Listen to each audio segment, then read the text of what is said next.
In this video, I am going to be sharing an amazing scalping strategy that can help you reach your financial goals through trading. The scalping strategy that I will share is one of the simplest trading strategies in my trading arsenal. So, this strategy will be very suitable for new traders or beginners.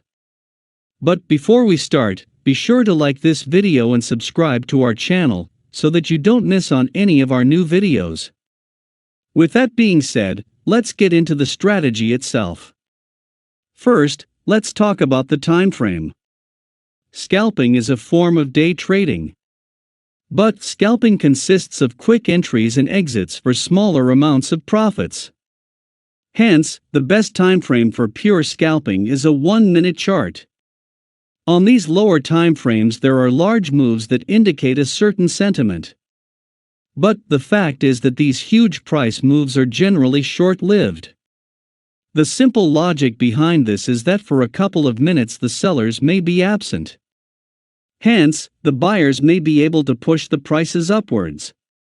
But as the sellers come back, they will see the higher price as a profitable opportunity and sell the stock.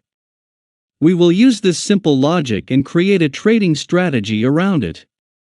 So we will basically use two indicators in our strategy. The first indicator is the Bollinger Bands indicator. Bollinger Bands is a simple indicator that plots an envelope at a certain standard deviation above and below a moving average. Here, the Bollinger Bands are on standard settings of a 20-period moving average and two standard deviation levels. As you can see, we have three lines here. The central line is the actual 20-period moving average. The upper line is called as the upper band. And the lower line is called as the lower band. The upper band is simply calculated by adding two standard deviations to the moving average. Similarly, the lower band is calculated by subtracting two standard deviations from the moving average. The basic logic behind Bollinger Bands is that 90% of the price action occurs within the upper and lower bands. So we can expect the price to stay within the range for 90% of the time. Therefore, under normal circumstances, we see that the price finds support at the lower band and the price finds resistance at the upper band. Therefore, these bands act as a dynamic area of support and resistance. But at the same time, in strong trends, the price does not respect these bands. For instance, in a strong uptrend, we see that the price stays around the upper band without facing any resistance. Similarly, in a strong downtrend, we see that the price stays around the lower band without facing any support. But for the most part, the upper and lower bands provide strong resistance and support respectively. We will use this particular characteristic to find trading opportunities. This means that we will look for selling opportunities when the price is near or above the upper band. And we will look for buying opportunities when the price is near or below the lower band. Then we will look at the second indicator to confirm our bias. The second indicator in our strategy is the RSI. The RSI stands for Relative Strength Index. The RSI is a momentum indicator that measures the intensity of recent price changes to reflect overbought and oversold conditions. In simple words, it measures the strength of the recent price trends. The RSI is an oscillator. Hence, the value of the RSI revolves between 0 and 100.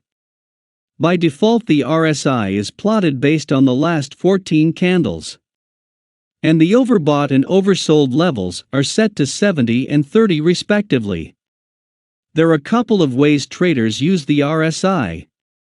Some of them use it as a binary indicator. Hence, if the RSI is above 50, the stock can be said to be in an uptrend.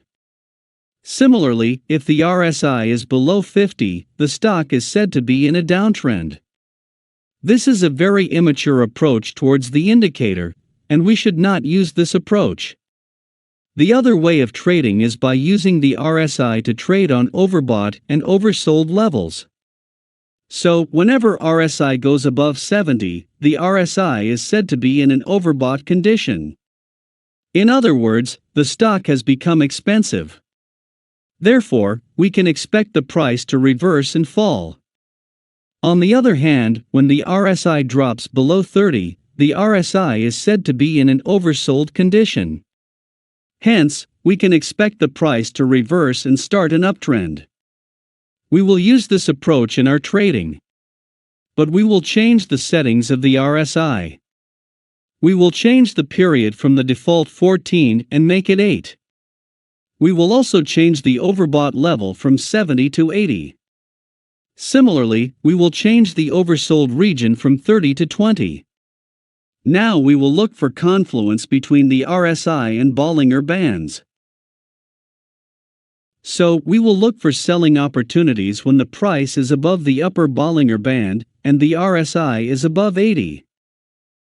On the other hand, we will look for selling opportunities when the price is below the lower Bollinger Band and the RSI is below 20. But we will not blindly place trades in such conditions. We will use the inside bar or engulfing candlestick pattern for our entry. Let's look at an example to understand the process of the trade. Here we have the Euro-USD pair on a 1-minute time frame. Here we see that the price makes a big red candle that closes below the lower Bollinger Band. But the RSI did not close below the 20 level. Then, the subsequent red candle also closes below the lower band. This time, we see that the value of the RSI goes below 20. Hence, we have a strong confluence here. The price is below the lower band and the RSI is also oversold. Hence we can expect an up move. The up move may not be a trend change altogether, but it could be a small pullback. So we will look for a buying trade on this candle. We wait for a candlestick pattern. As you can see, the subsequent candle is a small green candle that is completely inside the range of the previous red candle. Hence, it is an inside bar. So this is our trigger candle. We will place a buy order above the high of this candle. As you can see, the next candle triggers our entry. We will keep our stop loss below the lower band and we will exit when the price touches the central Bollinger Band. As you can see, we made good profits on this trade. The risk to reward ratios in scalping are very less. We can keep a minimum of 1:1 RR ratio. At max we may sometimes find good trades that can give us a 1.5:1 risk-reward ratio. But we cannot expect 1:2 or 1:3 RR ratio. That is unachievable in scalping. The whole point behind scalping is to catch small moves in the market to accumulate small profits. Let's look at another example. Here we see that on this candle, the price was below the lower band and the RSI was also below 20, which is the oversold region. So we were looking for buying opportunities here. The next candle is a big green candle that completely engulfs the body of the previous red candle. So we place a buy order above the high of this candle. Our orders get filled here. We keep our stop loss below the lower band and we exit at the central Bollinger Band. So that was a profitable trade. Now, as the time goes on, we also spot a selling opportunity. Here, we see that the price was trading above the upper band, and the RSI was right at the 80 level. Hence, we have a confluence between the Bollinger Bands and the RSI. So we expect the price to make a down move. We wait for a candlestick pattern to trigger our entry. As you can see, the next candle is a small green candle that is completely inside the range of the previous candle. So, this is an inside bar candlestick pattern. So, we place a sell order below the low of this candle. Our orders get executed on this candle. We keep our stop loss above the upper band. We exit on this candle as the price reaches the central Bollinger Band. As you can see, we made 2 good trades within a matter of 25 minutes or so. This is a really powerful strategy, especially for beginners. Hence, I recommend you to try it for yourselves, and leave a review in the comments section. That brings us to the end of this video. If you liked this video, then be sure to subscribe to our channel so that you don't miss on any of our new videos.